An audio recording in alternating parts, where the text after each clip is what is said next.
Yağmur Yüksel's ambitious series will introduce Cappadocia Lemon Production signed series Angry Lands. Cappadocia 9 dazzling the magnificent geography will bring together the audience. ATV's new series, which will be shot in Cappadocia, began counting for the first promotional film. When the Angry Lands series will begin broadcasting live has already been a matter of curiosity. If there is no change, the series will meet the audience on Friday evenings.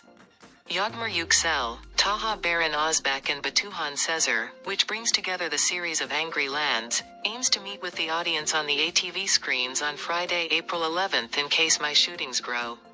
Me One episode trailer has already become a subject of curiosity.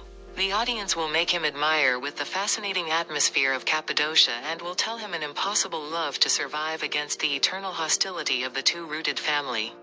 Aylul, a successful lawyer, accepts the proposal of Aras, who believes that his life is the love of his life and goes to Cappadocia to meet his beloved man. Aras's decision to marry a surprise marriage with September does not like his family in Cappadocia. Because the leader of the Koksal family Yildiray and his wife Safika have another plans for Aras.